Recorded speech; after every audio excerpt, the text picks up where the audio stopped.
باطل یعنی کفر یا ایسی معصیت کا مرتکب سمجھتے تھے جو قتال کو واجب کرتی ہے. اس تعویل سے یہ لوگ ہماری جان و مال کو حلال سمجھتے اور ہماری عورتوں کو قید کرتے ہیں. آگے فرماتے ہیں ان کا حکم یعنی وہابیوں کا حکم باغیوں کا حکم ہے. اور پھر یہ بھی فرمایا کہ ہم ان کی تکفیر صرف اس لیے نہیں کرتے کہ یہ فعل تعویل سے ہے اگرچہ باطل ہی صحیح. علامہ شامی نے اس کے حاشیے میں فرمایا ہے کہ جیسا کہ ہمارے زمانے کے عبد الوہاب کے ماننے والوں سے سرزد ہوا کہ نجد سے نکل کر حرمین پر غالب ہوئے, اپنے کو حنبلی مذہب بتاتے تھے مگر ان کا عقیدہ تھا کہ بس وہی مسلمان ہیں اور جو ان کے عقیدے کے خلاف وہ مشرک ہے, اور اسی بنا پر انہوں نے اہل سنت اور علماء اہل سنت کے قتل کو جائز سمجھا. استغفر اللہ. جن کو کہاں محمد بن عبد الوہاب رحمت اللہ علیہ نے علماء اہل سنت کو قتل کیا ہے؟ محمد بن عبد الوہاب کی تلوار اگر چلی ہے تو ان جیسے علماء اہل بدع اور علماء اہل شرک پر چلی ہے, اگر چلی بھی ہے, ورنہ وہ کبھی اس کو جائز نہیں کہتے تھے. اسی طرح سے کہتے ہیں کہ یہاں تک کہ اللہ تعالیٰ نے ان کی شوکت توڑ دی. کن کی؟ وہابیوں کی شوکت توڑ دی اور وہ ہلاک و برباد ہو گئے. استغفر اللہ. الحمدللہ آج شوکت برقرار ہے اور تم آ کے بھیک مانگتے ہو, تم آ کر کے یہاں بھیک مانگتے ہو. تمہیں حیا اور شرم آنی چاہیے کہ تم دارالعلوم دیوبند یا ندوۃ العلماء سے پڑھ کر کے تمہیں مملکت سعودیہ نے وہ عزت دی ہے کہ آج تم جامعہ اسلامیہ مدینہ یونیورسٹی جو عالم اسلام کی عالمی یونیورسٹی ہے, ان کی عزت اور ان کی توقیر مملکت کی یہ ہے کہ تم اس کے ممبر بھی بنتے ہو, تمہیں اعزازی ممبر رکھا جاتا ہے. تم رابطہ عالم اسلامی کے اندر بیٹھے ہوئے ہو, تم وزارت الشؤون الاسلامیہ والدعوہ والارشاد اور اوقاف کے اندر تم بیٹھے ہوئے ہو. اگر تمہارے اندر ایمانی غیرت ہے تو پھر علماء نجد کو اور علماء سعودیہ کو یہ عبارتیں تم کیوں نہیں پڑھ کر بتلاتے ہو کہ اے علماء نجد, اے علماء سعودیہ, ہمارے اسلاف تمہارے بارے میں اس طرح کے عقیدے اور خیال رکھتے تھے. تم اس کو کیوں چھپاتے ہو؟ تم اس کو کیوں پردے میں ڈالتے ہو؟ تم ہندوستانی مسلمانوں کو, پاکستانی مسلمانوں کو اتنا تم نے کمزور سمجھا. ارے وہ بیچارے کفر سے شرک سے ویسے ہی دبے کچلے مسلے ہوئے ہیں, اور تم اسلام کا نام لے کر کے ان بیچاروں کو اور تم انہیں کچلتے اور مسلتے ہو. کہاں تک یہ ظلم کرو گے مسلمانوں کے اوپر؟ اور کیوں نہیں تم علی الاعلان یہاں سعودیہ کے اندر اس طرح کی تحریریں بیان کر کے پیش کرتے ہو؟ یہ تو ہم کھول رہے ہیں, ہم بیان کر رہے ہیں. تم یہ نہ کہو کہ یہ کتابیں تو یہاں آ رہی ہیں, کتابیں ہم جیسے لوگ ڈھونڈ کے لاتے ہیں. ارے تم 7 پردوں میں بھی ہوگے, سمندر کی تہوں میں بھی ہوگے, اور تم نے غلاف کعبہ بھی اپنے چہرے پہ چڑھایا ہوگا. تو ہم تو وہ ہیں کہ ہم تمہیں وہاں سے بھی ڈھونڈ لائیں گے اور تمہیں ہم وہاں سے بھی تلاش کر کے لائیں گے اور لوگوں کے سامنے ننگا کریں گے کہ یہ دیکھو مکروہ چہرے والے اس کے پیچھے چھپے ہوئے ہیں جو امت کے اندر نفاق پھیلا رہے ہیں, یہ دو رنگی پالیسیاں اپنا رہے ہیں, یہاں آ کر کے چندے کرتے ہیں, یہاں کے علماء کے سامنے آ کر کے گڑگڑاتے ہیں, بلبلاتے ہیں, اور یہاں پر آ کر کے ان کی حمد و ثنا اور تعریفیں بیان کرتے ہیں, اور ہندوستان کے اندر اپنے بغض و حسد اور اپنے کینے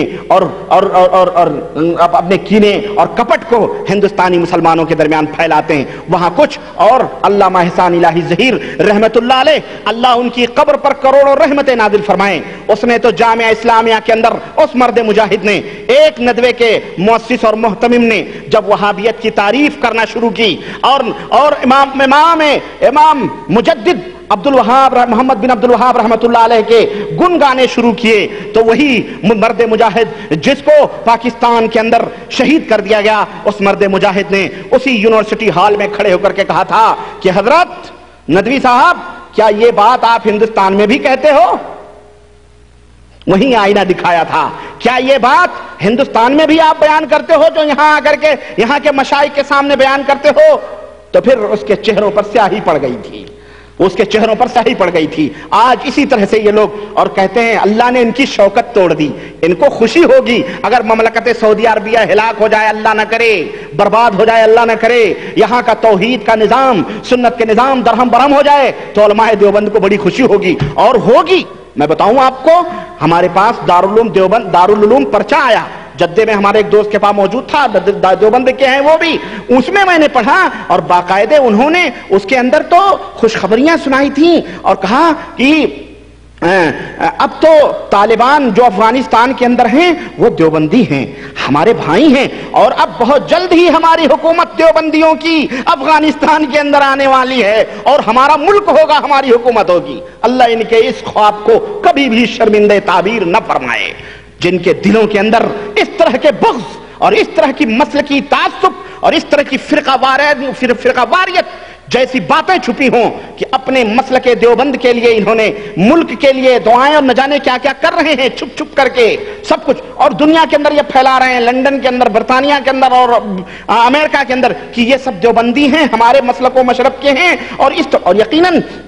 اس طرح سے ہمارا ایک ملک بنے گا اور ہمارا وہاں قبضہ ہوگا، ہماری فقہ چلے گی۔ یہ اپنی فقہ چلانے کے لیے، یہ اپنے بنائے ہوئے خود ساختہ دھرموں کو نافذ کرنے کے لیے خوشیاں منا رہے ہیں، اور ہم ایک ہیں جو محمد الرسول اللہ صلی اللہ علیہ وسلم کے لائے ہوئے نظام اور قرآن و سنت کی بالادستی کے لیے میدان میں اپنے سروں کو اپنے ہتھیلیوں پہ رکھ کر کے ہم میدان میں اترے ہوئے ہیں۔ اللہ وحدہ لا شریک دیکھ رہا ہے دونوں کے جد و جہد کو، کون نام لے رہا ہے حقیقت میں اور عمل کر رہا ہے، اور کون صرف نام لے رہا ہے اور عمل نہیں کر رہا ہے۔ تو یہ کہہ رہے ہیں کہ اللہ نے ان کی شوکت توڑ دی، اللہ نے تیری شوکت توڑی، تمہارے علماء دیوبند کی شوکت توڑی، تم ذلیل و رسوا ہوئے، اور انشاءاللہ حشر تک ذلیل و رسوا ہوگے، اور قیامت کی میدان میں انشاءاللہ اللہ وحدہ لا شریک تم سے پوچھے گا کہ تم نے یہ مغلظات اپنی کتابوں میں جو بھری ہیں اس کا کیا ہے۔ کہتے ہیں اس کے بعد میں کہتا ہوں کہ عبد الوہاب اور اس کا تابع کوئی شخص بھی ہمارے کسی سلسلے مشائخ میں نہیں، یعنی نہ کوئی نقشبندی ہے،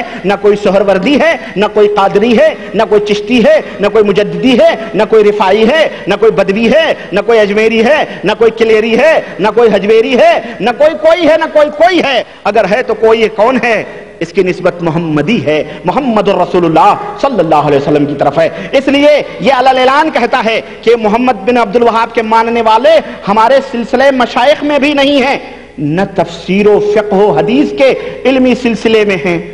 ان کی تفسیر بھی الگ، ان کی فقہ تو معروف ہے،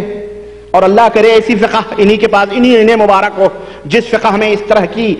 گندی باتیں کہ العلامہ والحفیظ، میں فقہی مسائل میں نہیں جانا چاہتا، اور نہ میں ہی اس گھور کو کھودنا چاہتا ہوں، نہ میں اس گھور کو، زبالے کو کھودنا چاہتا ہوں، ورنہ بہت کچھ ہو جائے گا۔ بہرحال تفسیر میں بھی نہیں، ان کی کوئی الگ تفسیر ہے وہابیوں کی،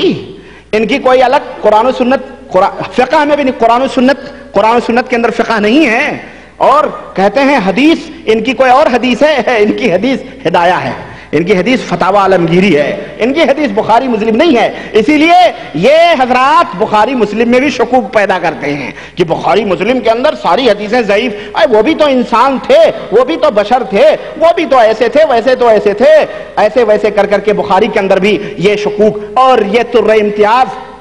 انہی دیوبندیوں کو حاصل ہے۔ کہتے ہیں کہ تصوف میں بھی نہیں ہے، یہ ان کی گندی تصوف، گندی اور غلیظ اور ناپاک تصوف، جس کے اندر اعوذ باللہ میں بتاؤں گا ابھی وہ تصوف کیا ہے، جس کے اندر اللہ بھی زنا کر رہے، استغفر اللہ، وہ تصوف ہے ان کی۔